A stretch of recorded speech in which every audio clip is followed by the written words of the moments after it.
there was a pretty big trade that went down last week. As a Mariners fan, I was shocked, but I don't think I should have been as much as I was looking at it again. Yeah. Eugenio Suarez, also known as Gino Suarez, was traded to the Diamondbacks for two players. The Mariners got back Sevi Zavala, a backup catcher, and Carlos Vargas, a reliever who throws gas, right? Yeah. Yeah.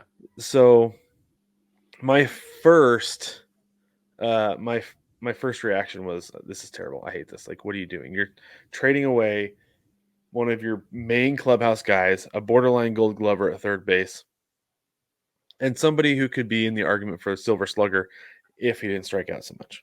Right. Right, that's the problem. And they knew that when they got him. Like, I remember before the 2022 season started, listening to Jerry DiPoto talk about Gino, and he's like, there's a lot of swing and miss in his game. Yeah. They knew that getting him, right? But his role in the clubhouse was so huge. Like, that's the problem I had, is that his whole big thing was good vibes only. And he like preached that throughout the clubhouse, and it was contagious. For sure.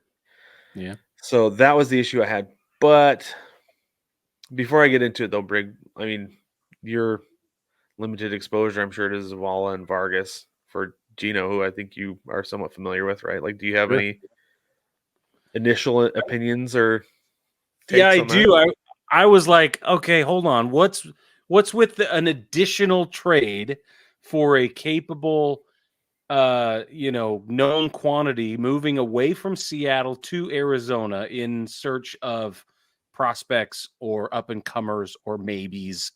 And Zavala has been around for a while. Yeah, Zavala, but a backup catcher, it's like, I'm like, well, so that's what's interesting to me. I'm just like, we saw that with oh man, what's the kid's name that came up this year out of nowhere that's now in Seattle?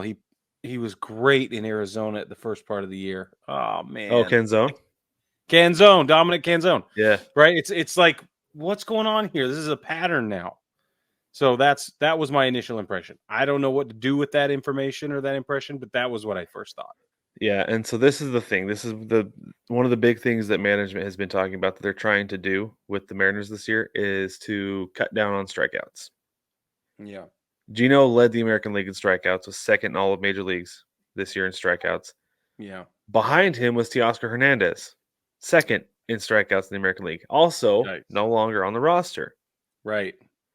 So what they're seeing, and this is what we've been saying for 4.5 years now on this show, is that yes, strikeouts have become more acceptable in the league because people are saying, like, either hit it out or hit a strikeout or strike out, whatever, But the problem with a strikeout is that it's a non-productive at bat. And the Mariners are trying to get more productive at bats because they struck out so much this year. They left guys. I think they left more people on base than anybody across the league this year. If that's true, that is not a way to win your division, let alone any sort of championship. Right. Yeah, so they're trying to just put the ball in play. And we've also seen with the Mariners what they call chaos ball. They're calling it chaos ball. The ball gets in play, all hell breaks loose, and that's when the Mariners are at their best. They're trying to get more in that direction, getting the ball in play and not having those unproductive at-bats. And as much as I love Gino and sad to see him go, I think it's a good move. Zavala is going to be he's a defensive first catcher, which is what the Mariners need as a backup because they haven't had that in the last few years. And Vargas, from what I've read about him and know about the Mariners pitching staff, like their pitching coaches, he's going to be a stud. He's going to be awesome. Great. So it'll be a good trade in the end. So left on base leaders for this season. Cardinals 1,183 left on base. Seattle's all the way at 6th with 1,144. Where are they at in the American League, though? Let's see. Of that bunch, Toronto is ahead of them. Texas is ahead of them. Okay. And then Seattle, they're in third place. Okay, in the American League. Yeah, I knew they were like top 3 or 4 in the American League. Yeah, so that's true story. But that's a problem, though. You're not going to win a bunch of games by doing that. No, and even though Texas did, that's kind of interesting. It is, yeah. But if you hit more home runs than anybody, you're gonna there you go. And if you can continue to do that through the postseason, which has been a problem in the past, but was not a problem this year.